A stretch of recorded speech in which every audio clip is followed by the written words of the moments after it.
আজকে আপনাদের সামনে করে দেখানো হচ্ছে সুজি বেসনের ধোকলা।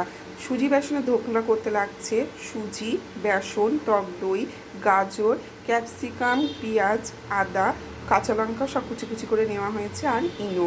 এছাড়াও লাগছে চিনি, লবণ আর সামান্য হলুদ। প্রথমে কি করা হবে, একটি পাত্রের মধ্যে হাফ বাটি সুজি, হাফ বাটি বেসন, হাফ বাটি টক দই একসঙ্গে মিশিয়ে নেওয়া হবে। প্রথমে এটাকে ভালো করে মিশিয়ে নিতে হবে। মেশানো হয়ে গেলে তার মধ্যে টক দই দিয়ে দিতে হবে। এর মধ্যে 1 চামচ চিনি, হাফ চামচ লবণ, পরিমাণ মতো সামান্য হলুদ দিয়ে ভালো করে মিশিয়ে নিতে হবে। এর মধ্যে সাদা তেল 2 চামচ দিয়ে 10 থেকে 15 মিনিট একটু রেস্টে রাখতে হবে।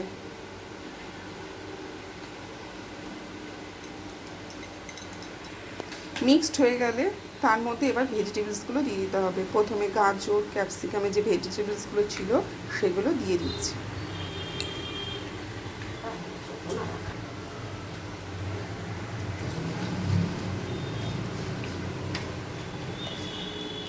সবজিগুলোকে ভালো করে মিশিয়ে নিতে হবে।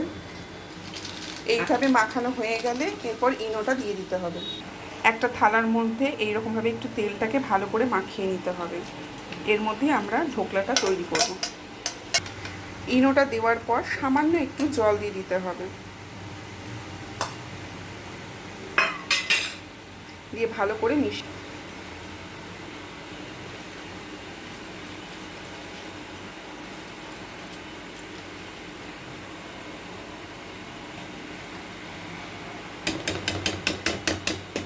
এরপর এই থালার মধ্যে সঙ্গে সঙ্গে ঢেলে দিতে হবে।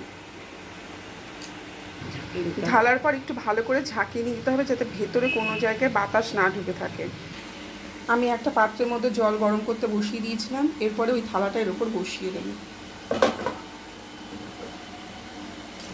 দিয়ে একটা ঢাকনা দিয়ে ঢেকে দেব। এইভাবে ঢেকে দিয়ে 15 মিনিট রেখে দেব। তারপর একবার চেক করে দেখবো এটা সিদ্ধ হয়েছে কিনা। এবার আমরা একটু চেক করে দেখবো এটা জমেছে নাকি। হ্যাঁ, দেখুন আমাদের কেকটা জমে গেছে। এবার নামিয়ে নেব। এটা নামিয়ে 10 মিনিটের জন্য ঠান্ডা হতে দিতে হবে, তাহলে সাইড দিয়ে কেটে দিলে তাড়াতাড়ি প্লেটে উঠে আসবে। যতক্ষণ এটা রেস্ট হচ্ছে ততক্ষণ আমি এর চাটনিটা করে দেখাচ্ছি। কড়াই গরম করে তাতে 1 চামচ মতো সাদা সরষের তেল দিয়ে, তেলটা গরম হলে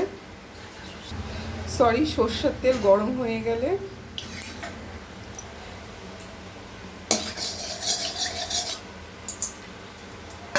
কাঁচা লঙ্কা, সর্ষে আর কারি পাতা সব একসঙ্গে দিয়ে একটু ভাজা ভাজা করে নিতে হবে।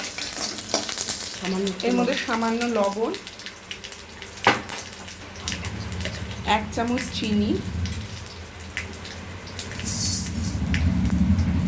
দিয়ে আবার একটু নাড়াচাড়া করে জল দিয়ে দিতে হবে।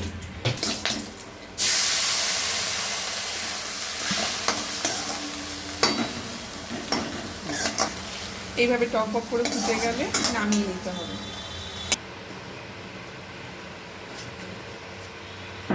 চাটনিটা নামিয়ে একটা বাটিতে তুলে নিয়েছি। এবার আমাদের ধোকলাটা পুরোপুরি রেডি হয়ে গেছে। এর ওপরে সেই চাটনিটা করেছিলাম সেটা ছড়িয়ে দিচ্ছি।